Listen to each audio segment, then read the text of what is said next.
Nagaan keenya jaalalaaf kan kabajaa bakka jirtan hundaatti isiniif baay'atu akkam jirtu jaallatamuuf kabajamoo hordoftoota qophii keenyaa. Qophiin kun qophii roga jireenyaati.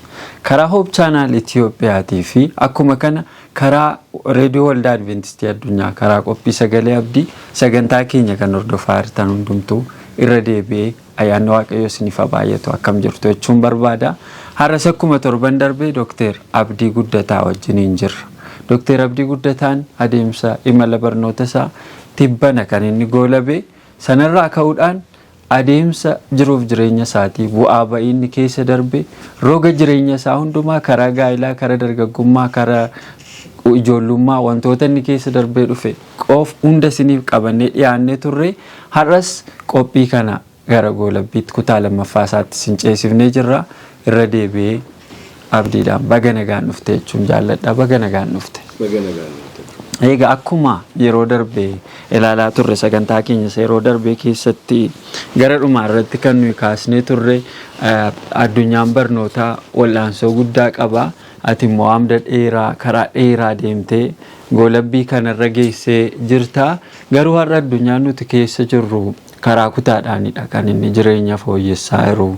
Yeroo akkasii abdii nama hin kuchisiisu maaltu amma kana akka cichoomni akkasiin akka adeemtu si godhee ka jedhu irratti waa muraasa kaasnee haasofnee darbine.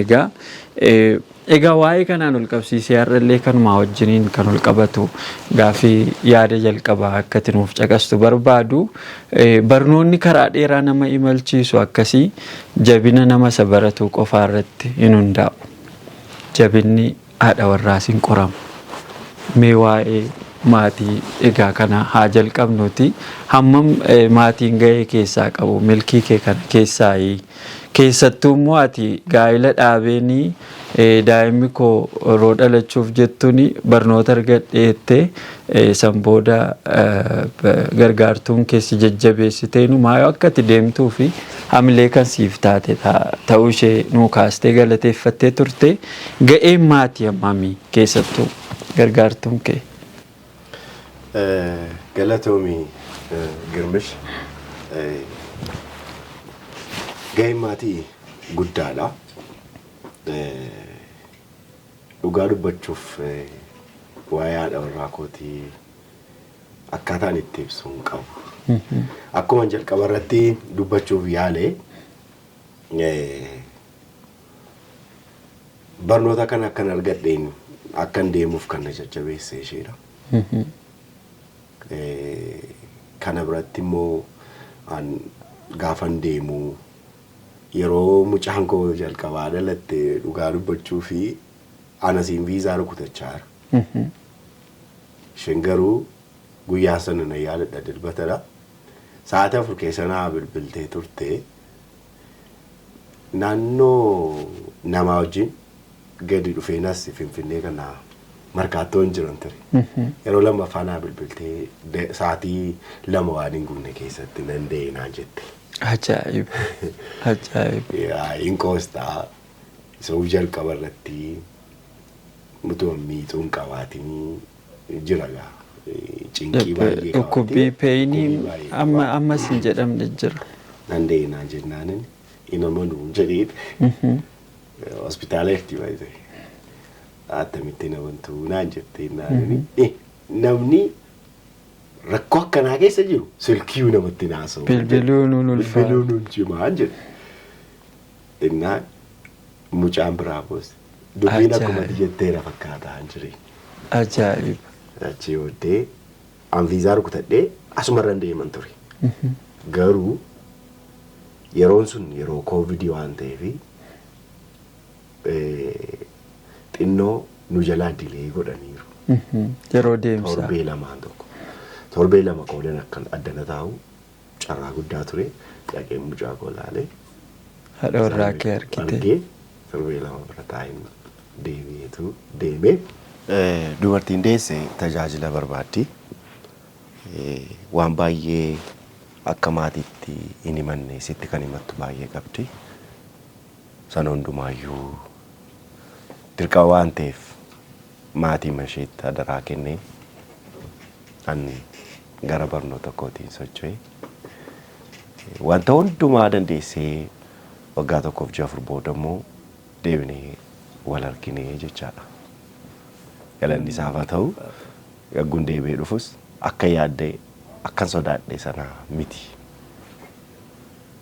Kanan eegee walitti hidhaa deebi'ee gaafa argu. Kan hundumaa Waaqayyootu godhee galanni isaaf haa ta'u. Waaqayyoof galanni guddaan haa ta'u. Jabina addunyaa milkaa'inaa hundumaa dudduubatti nama mul'anne wayitu jira. Yeroo biyyi lafaa uumamu yeroo baay'ee namoonni waa'ee maqaa Waaqayyoo hin kaasu akka addunyaa kiristaanaatti Waaqa Abbaa, Waaqa Ilma, Waaqa Hafuura Qulqulluu inni Waaqni nuyi beennu hireen Waaqa Abbaas Waaqa Ilmaas hin falmamu yeroo baay'ee namoonni yeroo dubbatan. Kan Hafuura Qulqulluu garuu hin argamu. Hojii Hafuurri Qulqulluun uumama biyya lafaa fuulduraa kaasee hojjete duuba hojii tokkummaa sadan tokkummaa Waaqayyoo keessa hireen Hafuura Qulqulluu baay'ee hin barroofne garuu uumama addunyaa hundumaa duuba isatu natti mul'ata yeroo baay'ee. Asuma sagantaa kana yommuu hojjechaa jirru namoota asitti argaman kanaan ala kaameeraa duuba namoota jirani namoonni hin argani. Kanaaf yeroo baay'ee milkaa'ina duuba nama wayii ta'e yoo barbaadde nama ta'e argatta. Kanaaf waa'ee maatii waa'ee gargaartuu kee kan hin kaasuu barbaadeef kanaaf yeroo baay'ee warra duuba jiran namni hin argu. Garuu addunyaan hundumtuu milkiin hundumtuu nama mul'anne wayii tokko duuba jira. Kanaaf anillee kabaja guddaan qabaaf gargaartuu keetii fi kanaan ol qabsiisee akkuma sitti meegaa manuma keessa iyyuu yeroo taatu addunyaa barnootaa keessatti mana keessattuu qobaa yeroo isaan ta'an jira. Utumati mana keessa jirtu. Sababiin isaa maalii fi artikiloota adda addaa riferii gootaa kitaaba dubbistaa hin qaaccessitaa yaadota adda addaa barreessuu qabda. Barsiisaan tokko nan yaadadha. Digirii jalqabaa booda namni eebbifamuu sammuu isaa qofaan hin eebbifamu nuun jedhe. Teessoo isaatiin isin eebbifamaa jedhe. Inni irraanfadhu kana wanta namichi sun jedhe. Sababiin isaa namni baay'ee taa'u baay'ee dubbisuu namarraa fagaatee qobaa taa'uu isa barbaachisaa jechuudha.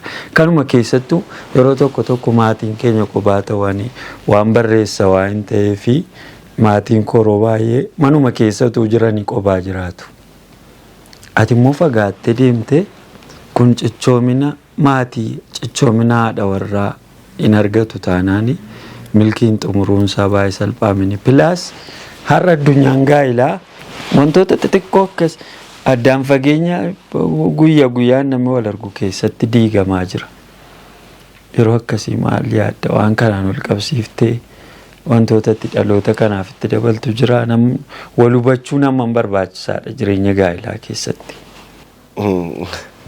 Galatoomii waan yaadachiiste dhimmoota addunyaa gaa'ilaa har'aa wajjin wal qabatee baruu barsiisuu miti wantoota xiqqoo irratti gaa'illi namoota akka baay'ee sensitiif ta'e hundumti keenya ni beekna. Aan dhugaa dubbachuuf aannanii akkaataan itti ibsu hin qabu. Jalqaba irraa kaasee ani nama baay'ee gaa'ela sodaatudha. Baay'een sodaadha. Responsibility waan jedhamu natti ulfaata. Lammaffaa namoonni ati gaa'ilaaf hawwitu feetu namoota akkamii akka isaan sii ta'uu qaban ulaagaa qabda. Siin guutan. Tarii immoo haa ta'uti jettee immoo wantoota tokko gaafate hir'istuusi booddeen isaa rakkoo akka qabuttiin tilmaama yaada keessa dhufa yeroo akkasii yaaduun akkasii. Dhugaasaa dubbachuu fi aannaniin karaa hundumaa naa taate naaf. Galanni Waaqayyoo baate. Utuu aannanii miti ta'e dhugaasaan dubbadhaanii nama tokko hin fuudhu. Baay'ee isaas argineerra wantoota tokko namoota baay'ee ilaalleerra jireenyi gaa'ela isaanii baay'ee miidhamaadha. Suphuu nu baay'ee rakkisa. Nu garuu yeroo hundumaa teenyee haasofna. Ijoollotuma hiriyoo tokko wajjin gaafa teenyee taphannu ijoollee gimbii waldaa Orosayyoo fakkeenya yoon sii kaasee gaafa waa'ee warra gaa'elatti dhiyaatan kana haasa'u. Gaa'elli akka kan abdii faayoo akka kanaananii faayoo nuun ta'u ta'e rakkisaadha. Waan hundumaa qalal gootee ilaalti isheen. Salphifnee ilaalla wanta hundumaa. Ana caalaatti isheen waan baay'ee hedduu naa salphifti. Yaaddoon qaban. Rakkoo jiru hundumaa akkamitti akkan keessa darbuu malu mentarriin koo guddaan isheedha. Jireenya gaa'ela keenyaa keessatti dhugaasitti maan ammaa yoonaatti jaamituuti waliin jennee hin beeknu. Sa'aatii hin arganne wal bira teenyee yeroo gaarii waliin dabarsuudhaaf gaafa hundumaa akka nama hiriyummaadhaan walii wajjin jirutti jireenya dabarsina. Anaaf baay'een gammada. Keessumaa waan tokko waa'ee maatii fi yeroo kennuu irratti waa sii tuqeen darbuu barbaada. Jetteettaati namni addunyaa barnootaa keessumaa sadarkaa kanarra jiru waa hedduu dubbisaa, waa hedduu qaacessaa, yaada tokko fiddee kaa'uudhaaf waa hedduu beeku si gaafata. Ilaalcha namoota adda addaa walitti fiduu warri namoonni qaban. Sun hundinuu immoo concentration barbaada. Lammaffaa consistency ta'uu kasi gaafata. Al tokko manuma keessa taa'ee nama sa'aatii 8 kompiitara irraan kaa'edha. Ganama ciree kiyya yaadde laaqanaaf yeroo isaa itti na waamanfaatu jira mana keessa. Yooni yaada sanatti baay'een itti qabamee jira ta'e addaan na kutuun barbaaddu. Inni ufti garuu yookiin mucaanatti hirkiti. Achi booda mee amma boqochuu sii wayyeetteetu laaptooppii koo cufteetu dhadhee iddoo tokko keessi jechaadha. Baay'ee na ajaa'iba. Yeroo tun kenneef hin barbaaddi, hin hawwiti. Wanni inni itti jiru garuu anaa walitti isheef galee jira jedhee yaada. So addunyaa barnootaa keessatti akkaataa isheen itti tiriit na goote hammannaas taa'ee dubbachuudhaaf jechoota filadhu olliidha siin jechuuf hin jedhe. Gaa'ela keessatti wal hubannaan attam ta'uu qaba. Maal rekomendii goota jechuun amma namoonni baay'een rakkoolee salphaadha baay'ee manni kan inni ittiin diigamaa jiru addunyaan gaa'elaa kan inni ittiin kufe waanuma wanta xiqqoo wal hubannaa baay'ee salphaatiin irra darbuu hin danda'amu. Namoonni irra darbuu dadhabuudhaan gaa'ela baay'ee diigame maatii daa'imman baay'eetu yookiin abbaa yookiin haadha irraa adda ba'ee jiraachaa jira. Namoonni baay'een akka salphaatti ilaalu. Garuu rakkoon kana hundumtuu wal hubannaa dhabiisarraa ka'a. Jireenya gaa'elaa keessatti wal hubachuudhaaf iddoon namni qabaachuun irra jiru attam ta'uu qabamee utuu kana dargaggoota keenyaaf keessattuu warra gaa'ela keessatti haaraa ta'aniif kun iddoo guddaa qaba jedhee yaada. Galatoomii dhuguma gaa'ela keessatti wal hubannaanii piilaarii isa guddaadha. Utubaadha. Waliin hubattu taanaan jireenyuu toora siif hin qabatu. Inni jalqabaa abbaa manaaf haati manaan tokko jiruu isaanii geggeeffachuu fi yeroo baay'ee iftoomina qabaachuun murteessaadha. Yoo iftoominni jiraate waan godhan waan karoorfatan hunda waliin gara wanbariitti dhufanii ta'aniiti kan isaan mari'atan. Yeroo maree hin qaban yoo ta'e inni qobaasaa waan murteessaa ta'e isheen qobaa ishee waan murteessitu yoo ta'e waama jiruu waloo waliin qaban irratti iyyuu taanaan. Yeguu sana dhagaa'illee kan inni rakkoo uumaa deemu. Kanaaf dargaggoota keenya gara gaa'elaatti galaa jiraniifis nu warra keessa irra akka koof akka kee namoota kan biraafis dhaamsi ani dhaamu haati manaaf abbaan manaa mana keessatti iftoomina waliin qabaachuu qabu.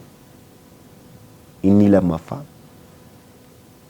wanta hunduma utuu waliin dhossin waliin mari'ata kallattii kamiin yoo deeme kana milkoofna waan jedhu yeroo hundumaa marii geggeessuu qabu. Sun tollaan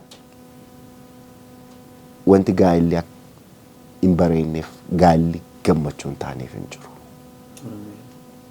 Kanaaf jireenya keenya irraa wanti nuyi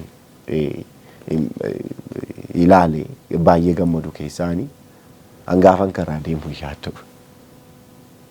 Dursinee bakka deemuu fi maal akkan hojjechuuf deemu ishee beeka. Yeroo baay'ee jarjaree waa murteessan qooyi irratti kadhannaa naan jetti.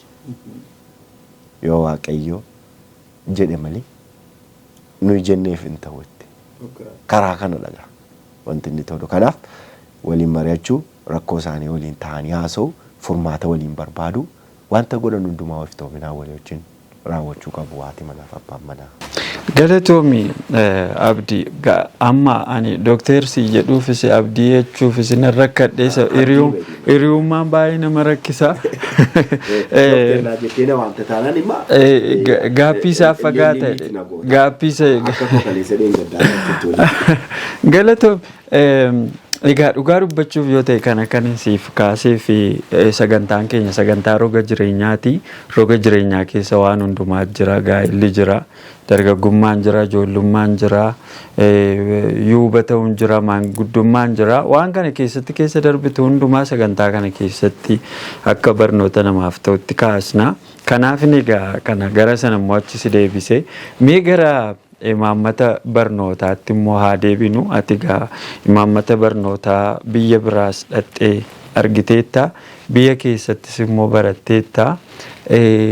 Wantooti garaagarummaan mul'atan maaltu jira biyya biraatti barachuuf biyya kana keessatti barachuu keessatti? Fakkeenyaaf sagantaa keenya isa yeroo darbee keessatti hanqinoonnatu biyya kana keessatti argitu keessaa namni yuunivarsiitiitti utuu barsiisu, yuunivarsiitiittis utuma baratu universal view dhabuun jira biyya keenya keessa. An kana jireenya koo keessatti argeera. Kun biyyoota biraatti attamii tokko kanadha. Kabiraan immoo imaammatumti barnootaa biyya keenyaaf kan biraa kan biyyoota kabiroo wal bira qabdee wantoota taajjabdee wanti jiru hoo jiraate. Galatoomi Girmish. Ani dhimmoota imaammata barnootaa wajjin wal qabatu kan biyya keenyaa fi kan biyyoota alaa gaafa wal bira qabee ilaalu amma akka biyyaatti yoo ta'e ilaalle amma dhaloonni barnoota hojjibbeera. Sila kaafnee turre. Waa'ee kana baay'ee. Har'ayyuu amma barsiisaa ta'ee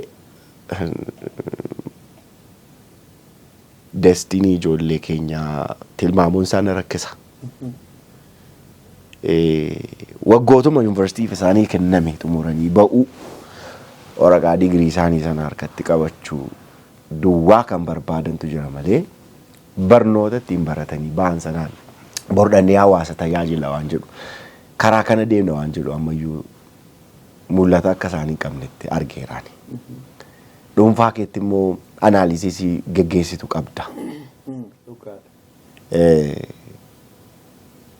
Biyya keenyatti barnoota dhabeera waggoota 15 asitti immoo wal dorgomaa hin jiru. Namoota murtoofte duwwaadha. Gaafa ilaaltu imaammati barnoota keenyaa rakkoo akka inni qabu hin bareeni. Fooyya'uu wanta inni qabu aan jedhu haasa'amus qaba. Ka biyya biraa waan isitti yoo jiraate fakkeenyaaf biyya indiitti barumsaa dorgommiinsaa kan nama ajaa'ibudha. Indastirii guddaadha. Barnootaa wal dorgoman.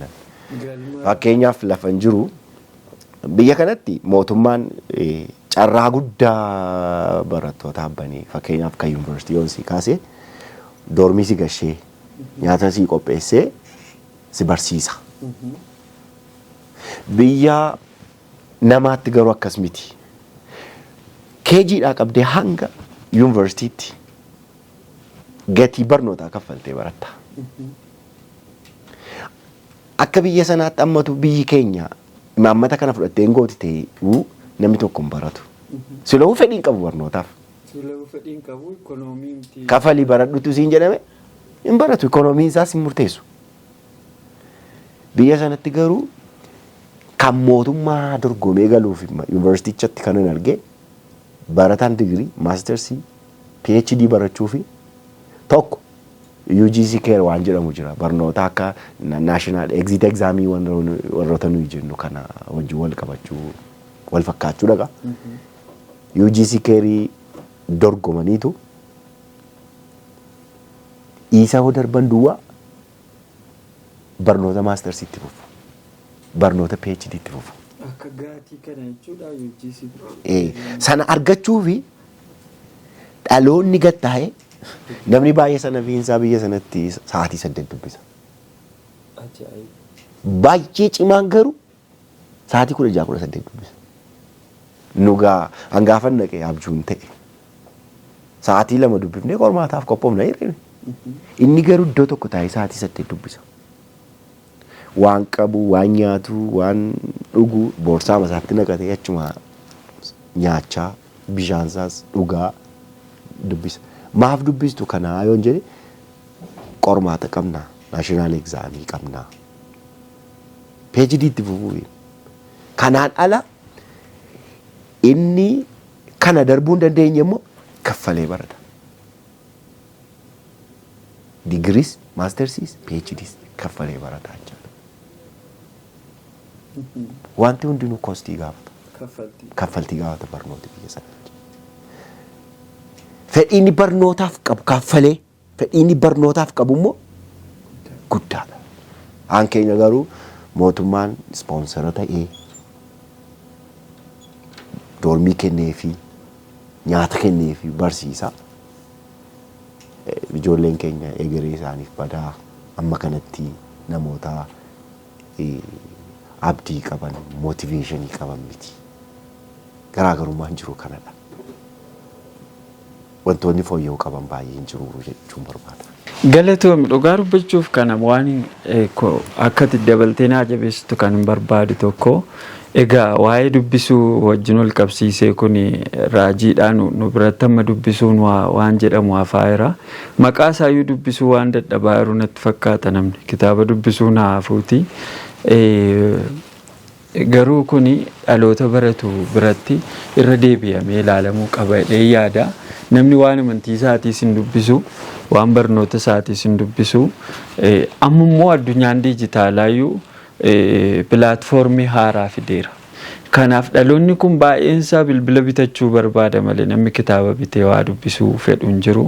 Amma utuu namaaf birrii laattee shooppii 2 kan bilbilaa fi kan kitaabaa 2 qofti jiraate kana kiyaa kan barbaadde filadhu jettee ergite 100 keessaa 100 hundumtuu dhaqee bilbila filataa deema yaada.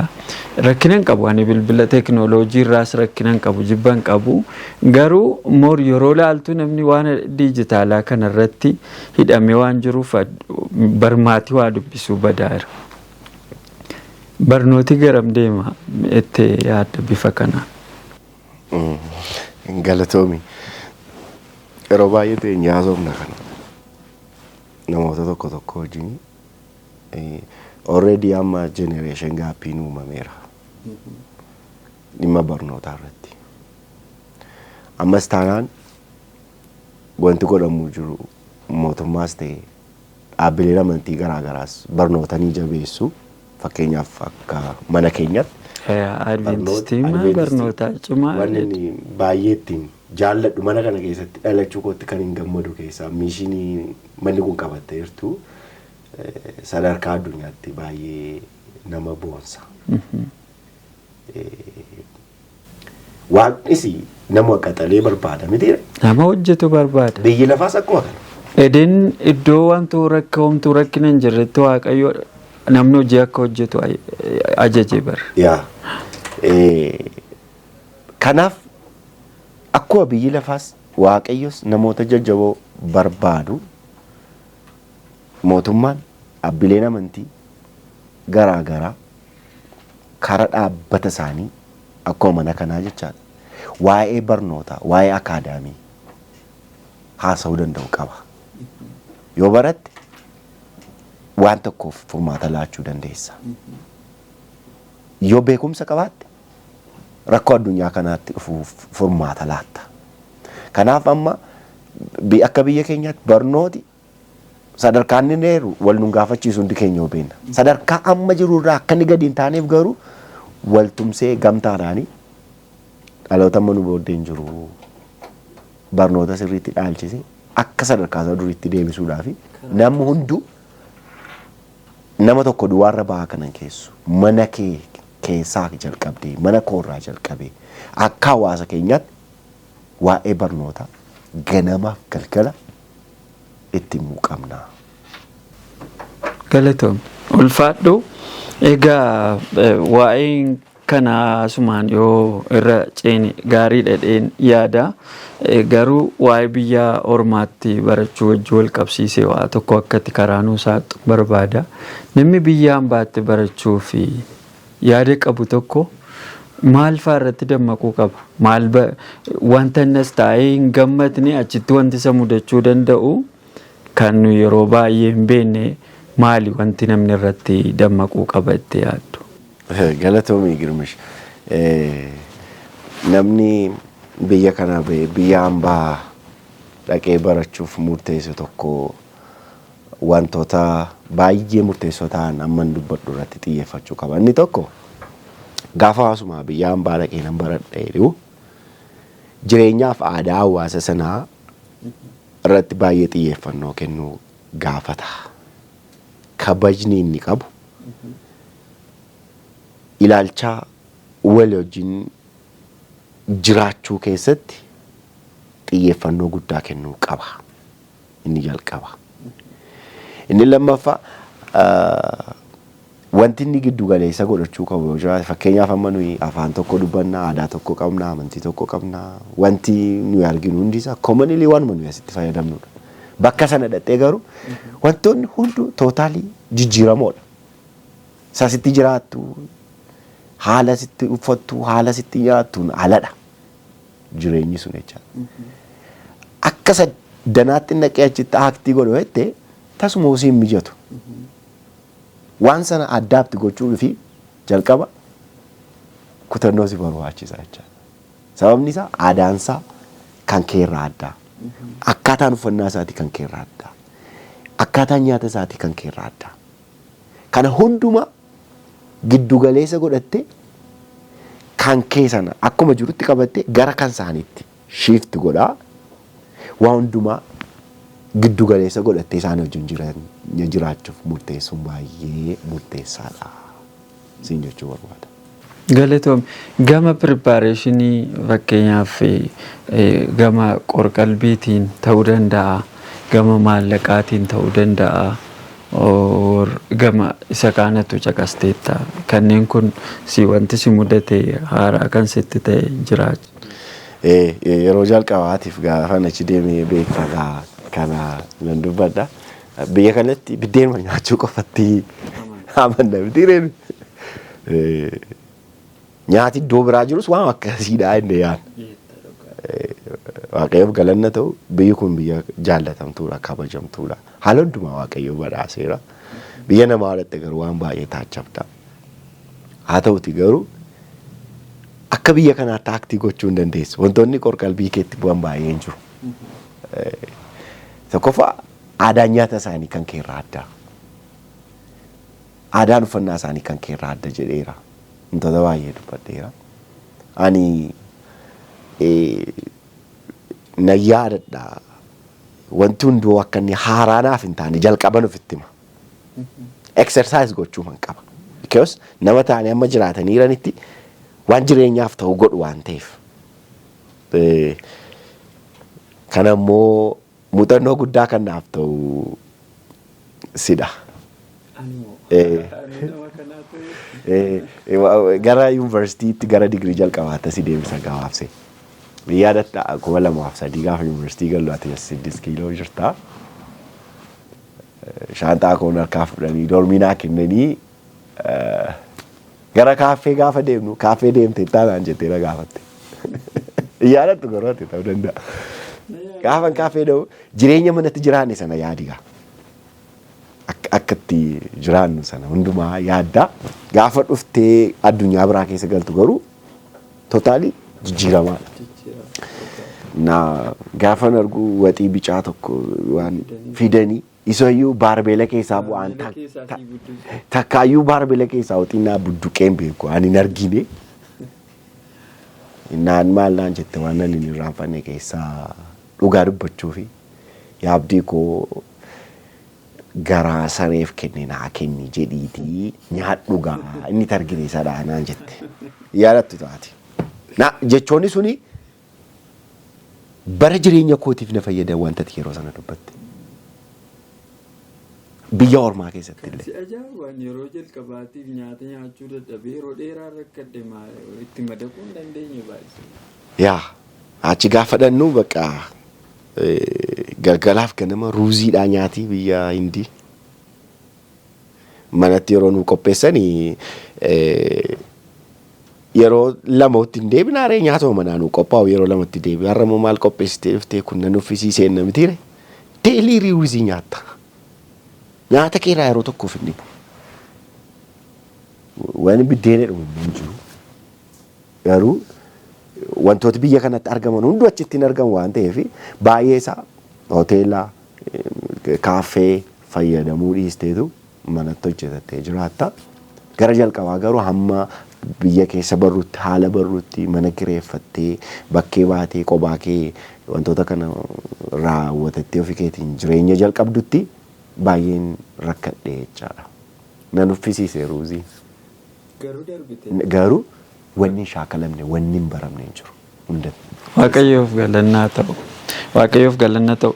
Egaa waan biraa tokkotti si deebisa amma waa'ee egaa PhD'n falaasama filoosofiidha miti filoosofii barattu waan ta'eef sadarkaa filoosofii ga'uuf isteeppii godaa kaatee asii ol deemta. Jireenya amantii keessatti namoonni waa'ee amantiiti kan hin kaasuu barbaadu yeruma sadarkaa barnootaatiin ol dabalaa deemanii ilaalchi isaan waa'ee amantiitiif qaban immoo gadi bu'aa deema. Namoonni baay'een inumaayyuu amantiin gowwoomsaadha jedhanii kan isaan amanuu jalqaban erga filoosofiidhaan guddataa deemaniiti. Isa dura namni gaarii hariiroon inni waaqa isaa wajjin qabu gaarii mataa.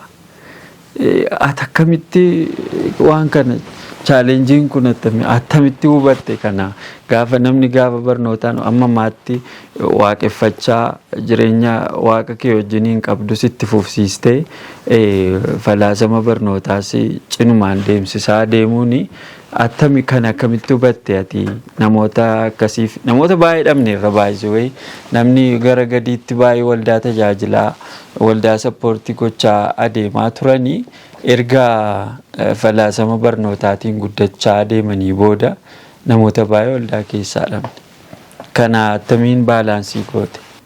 Dhimmoota ammaa ati kaaftee dhimmoota amantiif waa'ee dhimma falaasamaa wajjin wal ilaallatu akkuma jettee dhuguma gaafa addunyaa barnootaa keessaa seentee gara sadarkaa guguddaa kanatti qorannoo kee bal'isaa deemtu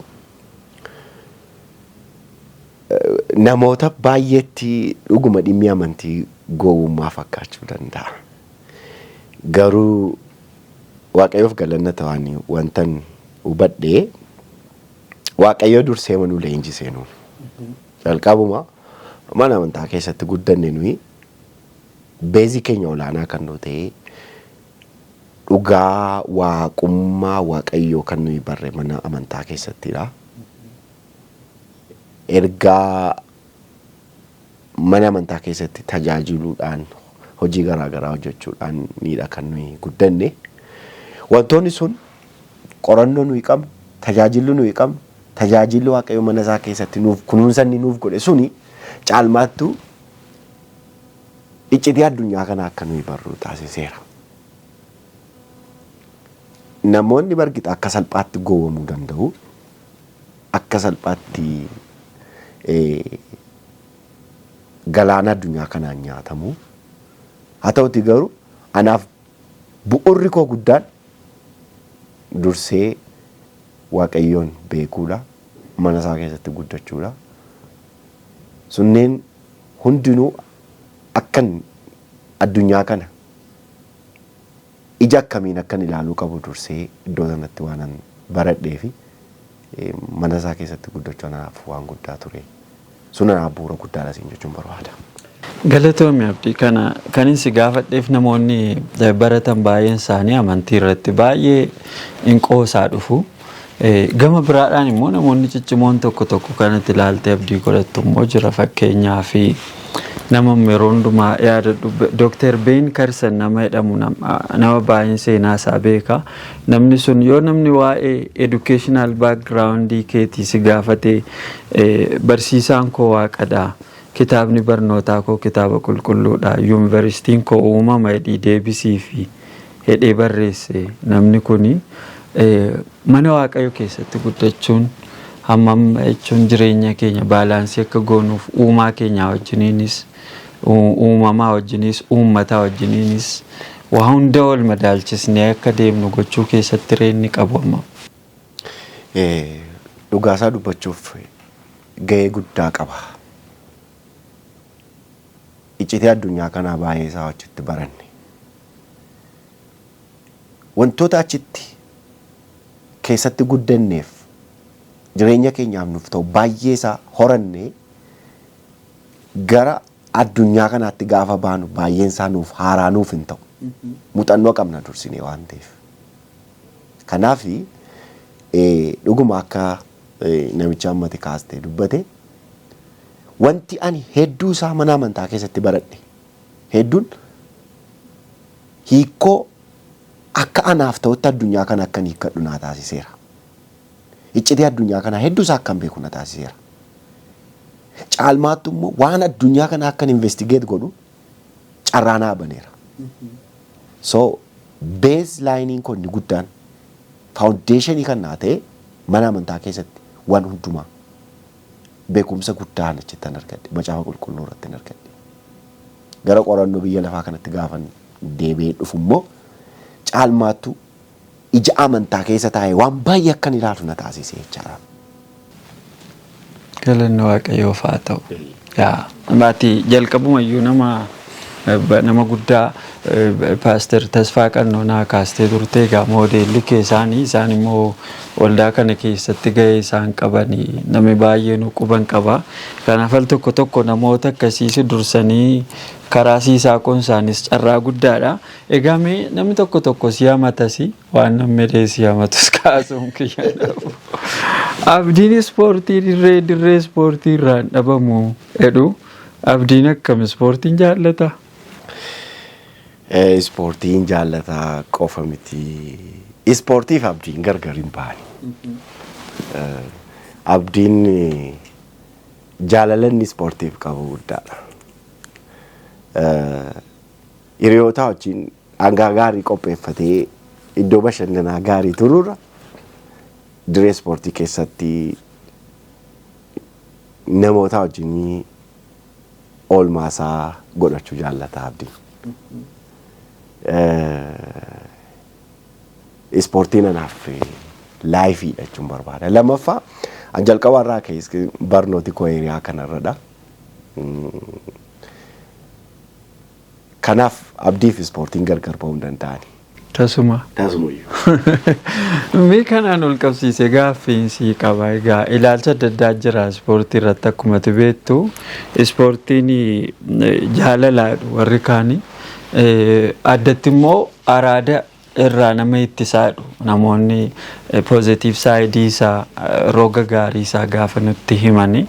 Gama biraadhaan immoo on the flip side gami ka biraan ispoortii qeequ immoo ispoortiin araada irraa nama ittisaa utuu hin taane ofuma isaatii araadadha. Araada namatti ta'a jedhu. Ati akkamitti ilaalta waan kana? Yaada gaarii kaaste Girmish. Ispoortiin akka baayibeelikaalii kaafnee haasofna waan tangible ta'e wajjin haasofn gaarii waan ta'eef. Akka mana kanaatti sochii qaamaa gochuun rikemandiidha. Fayyummaatii fi fayyummaa wajjin wal qabsiisa. Har'a baay'een namoota keenyaa fudhattee ilaalte namoonni sedentarii laayifii jiraatanii fi warri aktiif ta'an sochii qaamaa gochaa yeroo hundumaa sochii qaamaa keessa jiranii fi warri hin jirre garaagarummaa guddaa qabna. Akkuma nama jedhesi manni kun waldaan kun rikamendiin gootii sochii qaamaa dhimmoota fayyaa wajjin waa wal ilaallatu baay'ee isaa keessi waan ta'eef harka mirgaa erga argamaa sadaffaadhas mitiire fayyaan. Abdiin kun waan sana waan dubbisee fi waa'ee dhimma fayyaa wajjin waa wal ilaallatu sirriitti waanan hubadhee fi ispoortiin gaarii akka ta'e ittiin ofii koo amansiisee namootaafis gaarummaa isaan dubbadha. Dhimma araadaa wajjin waa wal qabatu immoo fakkeenyaaf nan dhufaa sochii qaamaa wajjin waa wal ilaallatu batelee mee waa'ee amma namoonni wal dorgommii tokkaan dorra jiru barattoonni baay'een ijoolleen baay'een sana hin baratu. Mucaa tokko ture maqaan nama cherchii keenyaadha. Nama satisfeettuudha. Gamsiisaa ture abbaa isaati wajjin dhalanne abbaan isaa barsiisaadha. Achirraa ka'ee waan tokko sitti hima waa'ee faayidaa ispoortiin gabaabsee bu'aa inni qabu. Gamsiisaa ture abbaa isaatti dhagaa darbataa manaaf hin ajajamu ilma tokkichaa booddee keessa araada garaagaraatti kufe. Gaafa kufuu obbiraa baasee fideen naangoo galchee yeroo iskoolii ture achi yeroo hundumaa bakka araaduma bakka achi baasee gimbii galchee gaafa gimbii galchuu tokaandoo jalqabe. Tokaandoo gaafa jalqabu suusiin dhiise. Caatii, sigaaraa, amaloota fafee warra jedhaman kana hunda hin dhaabe. Lammaffaa wantoota kan biroo dhiifamuu qabu hunda dhiisise. Gaafan jijjiirama guddaa irratti argu maal jedhu biyya keenyatti mucaan kun akka dhiiraatti otoo hin taane akka shamarranitti gaafa nama jajan hambilii ta'uusa gadoof deebisuus maal mucaan kun akkamatti akka durbaatti gadoof deebisee ajajamaa ta'e jedhanii wal gaafatu. Agaruu citiisaa beeka. Mana tokaandoo galee waggaa tokko hojjete suusii garaagaraa hin dhiise wanta hundumaa ispoortii charchii mana barnootaa kanuma qofa. Xumura irratti gaafanii maltu si jijjiiree jedhee gaafan gaafadhu. Anaa fedhe waldaa makeenyaadha mucaan kun wajjinuma waaqessina.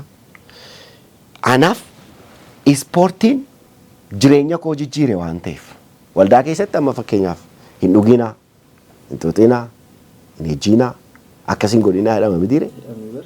Sanuma irra darbee namni ilma godha waan kana yeroo ta'e ituma barsiifamu moor isa kanatti kireeditii iyyuu qaba mana amantaa keessatti barsiifama waan ta'eef.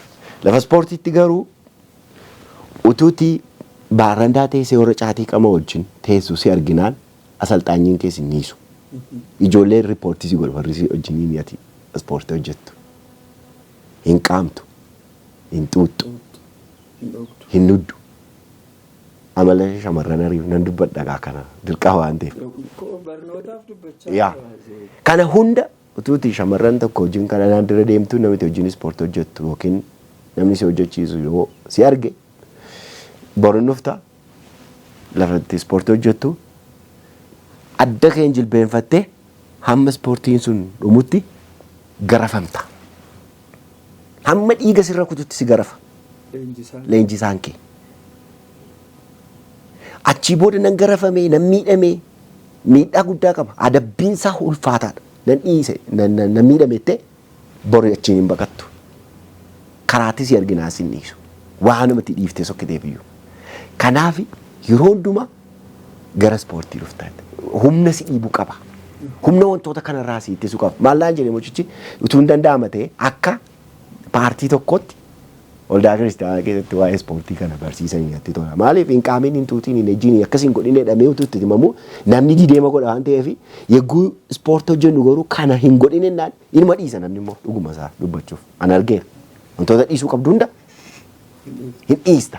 Utuu akka paartii tokkotti bifa ittiin waldaa kiristaanaa keessatti namoota barsiisan qabaatanii gaariidha kan jedhu kaasee jechaadha. Maal jechuun barbaada? Ispoortiin miira wantoota kanatti si jijjiiruu qaba. Akkati baay'ee disipiliinti taatu si taasisa. Ilaalcha gaarii akkati qabaattu si taasisa. Anaaf ispoortiin jireenya kootti adda bahuu hin danda'anii isin jechuuf hin jedha gabaasa. Galatoomii ulfaadhu namoonni seeraan alatti fayyadaman warra akkasiif immoo gorsa dhaamtu qabdaa. Fakkeenyaaf waan hundumtuu dogongora yoo itti fayyadamte bishaan numti dhugaa jiru kun rakkina mataasaa qabaachuu hin danda'a. Tarii namni karaa dogongoraa akka ittiin fayyadamneef waa dhaamsitti dhaamtu. Galatoon gaafuma neecharii masaarraa kaan ilaallu ispoortiin disipiliinidha. Naamusa. Namoonni ispoortii baratanii sochii qaamaa godhanii ispoortiidhaan jireenya isaanii ijaaranii hamaloota hin taane itti fayyadamu immoo jiru. Nama rukutuu, nama miidhuu, miidhaa garaagaraa geggeessu. Isaan kun itiksiin kana barsiise hin jiru. Itiksiin ispoortii kana barsiise hin jiru. Yaada kana ofuma isaaniitii itti fayyadamuudhaaf murteessan. Carraa argatanii malee pirinsipiliin ispoortii sochii qaamaa waan gooteef nama rukutii, nama miidhii, olaantummaa agarsiisi, hanjabaadha akkati jettu si taasisu hin jiru. Akkati haambil taatu, akkati naamusa qabaattu si taasisaa jechuudha. Kanaaf warroonni sana fayyadamanii karaa dogoggoraa irra akka isaan jiran asumaan dubbadhee darbuun barbaada. Ulfaadhu Abdi.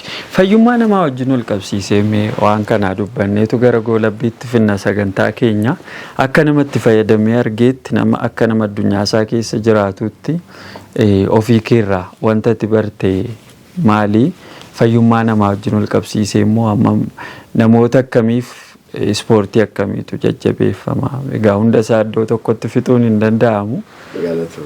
Yaaduma isaa akka nuuf kaaftuuf. Jalqaba waa'ee namoota sedentarii laayifii jiraatanii yeroo hundaa sochii malee dabarsanii fi warra aktiviitii qabanii illee nuu kaaftee turte san akka babal'isu barbaade. Galatoom. Namoonni yeroo hundumaa inaktiif ta'anii sochii qaamaa yeroo hundumaa godhanii gaafa hundumaa gammadoodha. Ilaalchi isaanii, hojii isaaniitti wanta hundumaatti iyyuu firii ta'anii hojjetu. Yeroo hundumaa immoo በጣም ኢንዱርድ ናቸው። ኢንዱራንስ ይቀቡ jaboodha. Yeroo hundumaa fiit godhu. Sochii qaamaa warri godhanii jechaadha. Warroonni sedentarii laayifii jiraatan wanti kun hin galleef immoo gaafa hundumaa dhukkubsatoodha. Kan madoo miti. Jireenyi isaanii yeroo hundumaa akka warra aktiivii sanaa miti. Akka warra sochii qaamaa hojjetan sanaa miti. Kanaaf sochii qaamaa gaafa gootu mentaalii relief taata. Physically fit taata. Emotionally, spiritually waan hundumaanii well-being akka taasisu taasisaa jechaadha. Gama biraan immoo fakkeenyaaf biyya keenya keessatti amma sochiin qaamaa maaf akka inni rikamendi ta'e baay'ee murteessaa akka inni ta'e wantoonni nuyi gama fayyaa wajjin wal qabsiifne haasofnu immoo jira. Anis barsiisaadha, ekspertiidha, ofii kootiis ispoorteenyaa nan ta'eefi ispoorteessaa nan ta'eefi kana jabeessee dubbachuu barbaada. Fakkeenyaaf amma sukkaara, dhiibbaa dhiigaa namoonni rakkoo kanaa hundumaa qabanii baay'eedha. Baay'eedha. Gaafa laaltu lammaffaa wanni dubbadhee hin darbine tokko kan jiru maanni dubbadhee darbuu barbaadu tokko namoota garmalee ulfaatina qaamaa qaban rakkoo kanaaf saaxilamoodha. Chronic disease warra nuyi jennu kanaaf saaxilamoodha. Yeroo kana manni yaala sochii qaamaa akka isaan godhaniif isaan recommend godhaa jira. Gaafa Finfinnee na dhufu baay'ee man ajaa'ibsiifadha. Galgala naannoo istaadiyeemii kana yeroon carraa argadhu nan jaarsolii gurguddoo waggaa 50 oliitu ganama barii galgala sa'aatii 11 booddee makiinaa isaanii dhaabanii sochii qaamaa hojjetu. Wanti isaan kana godhaniif dhugaan isaanii galee jira. Fayyummaa isaanii iddootti eeggachuudhaa fi waa beekaniiru, waa hubataniiru, sochiin qaamaa murteessaa akka ta'e waan baranii fi kana hunda godhu jechuudha. Kanaaf rakkoo kiroonik diiziizii wajjin wal qabatu iyyuu ogeessi waan eeyyamuuf kana gochuun immoo ganaa aarsaa baay'ee nu gaafatu miti. Sadarkaa ma jirrutti, leevelii ma jirru irratti, sadarkaa umurii keenyaatiin sochii qaamaa gochuu ni dandeenya. Wantoota sasalphoo jechaadha. Kanaaf baay'ee sochii qaamaa gochuun murteessaa akka ta'e rakkoolee amman kaase hundumaa wajjin wal qabate bu'aa gaarii waan qabanii fi sochii qaamaa hojjechuun gaariidha kan jedhu jajjabeessa. Galatoom ulfaadhu waan dhumaa kan hin jedhu namni sochii qaamaa hojjetu tokko maal nyaachuu qaba maal nyaachuu hin qabu maal lagachuu qaba maal fayyadamuu qaba nyaataaf dhugaatii wal qabsiistee. Galatoom yeroo baay'ee namoonni sochii qaamaa ispoortii hojjetanii nyaata gaa qabaachuu qabu waan jedhamu jira. An garuu filosoofii tokkoon qaba. Dhimmi yoo sochii qaamaa hojjenne nyaata gaa argachuu qabnaan is a matter of psychology. Rakkoo xiinsammuudha beekta. Sochii qaamaa hojjedhe yoo nyaata gaa hin qabu ta'e maal na fayyada waan jedhamu jira. An garuu maaliin yaada sochii qaamaa hojjechuuf hin murteessine taanaan akaayii cabsitee sochii qaamaa hojjechuu dandeessa. Wanta ati sammuu keetti himteedha. Ta'us garuu wantootuma nuyi waaqayyoof galanna ta'u biyya kana keessatti wanti nuyi nyaannu wanti nuyi qopheeffannu hunduu baay'ee waaqayyo waan baay'eedhaan nu badhaaseera. Namni sochii qaamaa godhu tokko guyyaa guyyaan deelii aktiiviitii hojjetu tokko wantootuma naannoo keenya jiru fayyadamuun gaariidha. Specifically maqaa yoon baadhee nyaatonni nuyi biyya keenya qabnu hundi isaanii murteessaadha. Maal lagachuu qaba? Egaa waan lagachuu qabaanii jedhu yoo jiraate fakkeenyaaf amma akkuma amantaatti iyyuu hin dubbanna mitiire yeroo baay'ee namoonni keenya rakkoo kiroonik diiziiziin san jalqaba jedhee wajjin wal ilaalatu dhimma foon dheedhii fa'aa wajjin waan wal qabatu baay'ee fayyadamu. Namni sochii qaamaa hojjetu tokko foon dheedhii fayyadamu akka hin qabneedha. Kun immoo rakkoo keessoota dhukkubaa wajjin waan wal qabatudha. Inni lamaffaa wantoota sasalphoo yeroo hundumaa more veg biyoon ariifnu. Warra bu'aa biqiltootaa warri nuyi jennu kuni gaariidha. Isaan kana fayyadamu akka qabudha. Dhimmoota kana wajjin wal qabatu yoo carraa arganne yeroo biraallee dubbachuu ni dandeenya. Wantoonni hamma kanatti baay'ee kun dhiifamuu qaba jennu baay'een isaanii jiraachuu danda'u. Galatoom ulfaadhu sababa yeroo keenyaaf asuma irratti si daangessaa yoo fedha waaqaa ta'e sagantaa biraa wal arguu mallaa ammaaf fanasuma irratti goolabee ati waan dhumaa waan hafuun qabu kanan jedha ittoo qabaatte carraan sii kenna. Galatoomii dhugaa dubbachuuf utuun sin galateeffatiin hin darbu. Carraa akkasii naa laattee iddoo kana dhufee yaadota gurguddaa irratti akka mari'annuu fi waan carraa kana naa laatteef jalqaba siin nan galateeffadha. Lammaffaa Hope chaanaalii utuun hin galateeffatiin hin darbu. Hojii gaarii irratti jira. Kanaaf waaqayyo sin haa eebbisu. Kana caalaattuu cimtanii akkasiin hojjettaniif waaqayyo immoo caalmaatti ayyaana isiniif haa baay'isu jechuun jaalladha. Kanaaf xumura irratti wanti hin jechuu barbaadu baay'een isaa dubbanneerra waan ta'eef. Ulfaadhu baay'ee galatoomi. Anis dhugaa dubbachuuf waamicha koo kabajaa sitti argamuu keef baay'een si galateeffadha. Yeroo gabaabduu as keessatti qabdu keessatti haala siin mijanneen iddoo kan akka dhufte natti himte. Inumaayyuu taalloon naqabeeraani dubbachuu hin danda'u jechaa turte waaqayyaa naqabeessa nama dandeessisa. Nagaatti nu xumursiiseera galanni isaaf haa ta'u ulfaadhu.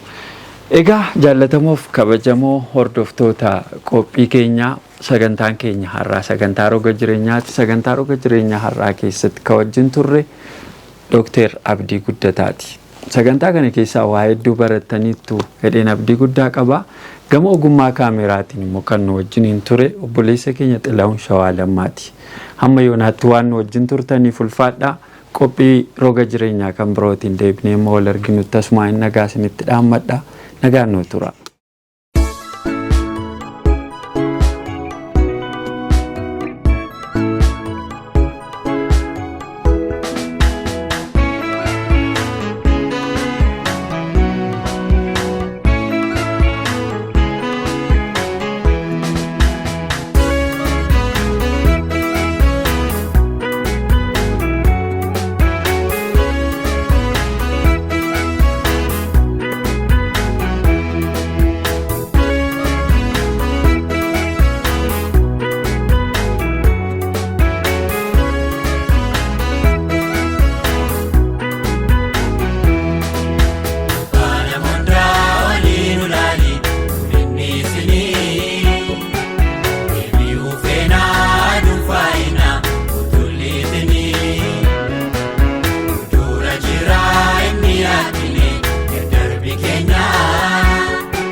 Terra terra, my